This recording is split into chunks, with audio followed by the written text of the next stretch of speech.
خالد پرویز بنام سمینہ۔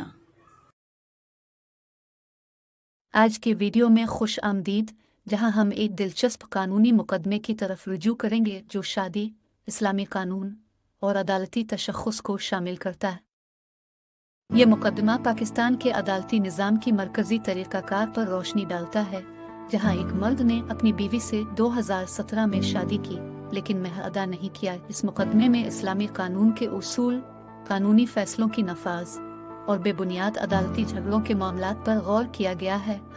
یہ مقدمہ ماضی، مذہب اور معاصر قانونی نظاموں کے درمیان مواقع کی دلیل ہے، جسے 20 نومبر 2023 کو petition number 2734L of 2023۔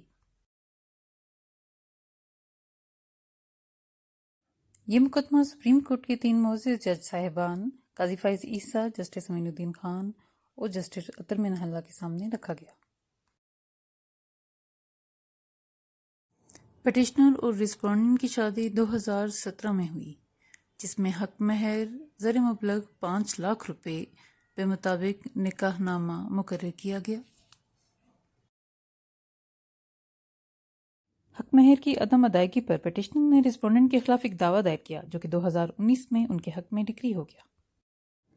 Trial court کے فیصلے کے مطابق مدعی علیہ خالد صاحب پر نہ صرف جرمانہ عائد کیا گیا بلکہ انہیں یہ حکم دیا گیا کہ وہ نکاح نامے کے مطابق مدعیہ کا حق مہر ادا کریں۔ اس کے علاوہ نان نفقہ کے طور پر 10% سالانہ اضافہ کے ساتھ ان کا خرچ بھی مقرر کیا گیا اور یہ سب وہ ادا کرنے کے پابند تھے۔ خالد صاحب نے اس فیصلے کے خلاف اپیل کی، جسے ایڈیشنل ڈسٹرکٹ جج نے جزوی طور پر منظور کر لیا۔ یوں ان کی اپیل کا ایک جز منظور ہوا اور ایک خارج کر دیا گیا، مگر ہائی کورٹ نے سول جج کے فیصلے کو بحال رکھا اور حق مہر کی ادائیگی کا حکم دیا، جس کے بعد خالد صاحب as petitioner supreme court of Pakistan پہنچے۔ یہاں مدعیہ سمینہ کے وکیل نے عدالت کے سامنے 2 نکات رکھے۔ نمبر 1، دوران شادی بھی حق مہر کی ادائیگی اسلامی، عدالتی اور شرعی قوانین کے مطابق ہے۔ نمبر 2، ایک طرف تو پٹیشنر نے مدعیہ کا حق مہر ادا نہیں کیا اور دوسری طرف انہیں ایک طویل عدالتی مقدمہ بازی میں دھکیل دیا۔ خالد صاحب کے وکیل کا یہ موقف تھا کہ چونکہ شادی چل رہی ہے اس لیے حق مہر ادا نہیں کیا گیا۔ وہ نان نفقہ تو عدالت کے فیصلے کے مطابق ادا کر رہے ہیں، مگر حق مہر کی بابت ابھی تک مقدمہ زیر التوا ہے۔ سپریم کورٹ کی کارروائی کے دوران ایک بات اور بھی سامنے آئی کہ پٹیشنر نے 2 شادیاں کر رکھی ہیں، جبکہ سمینہ کے حقوق کی ادائیگی کے سلسلے میں کوتاہی کی جا رہی ہے۔ مہر کے سلسلے میں عدالت نے قرآن پاک کی سورہ النساء آیت نمبر 4 اور سورہ بقرہ آیت نمبر 236 سے رہنمائی بھی لی۔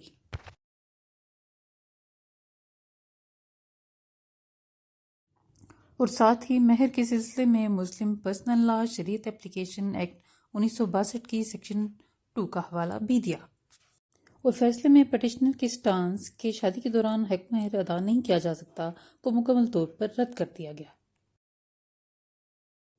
اور عدالت نے یہ قرار دیا کہ مہر عورت کا حق ہے، اس کو حاصل کرنے کے لیے طلاق کا ہونا ضروری نہ ہے۔ سپریم کورٹ نے شوہر کو حق مہر ادا نہ کرنے اور خاتون کو بے وجہ مقدمات میں الجھانے کی وجہ سے 1 لاکھ روپے کا جرمانہ عائد کیا اور قرار دیا کہ حق مہر ادا نہ کرنے کی صورت میں شوہر کی جائیداد کو بیچ کر حق مہر کی رقم پوری کی جائے گی۔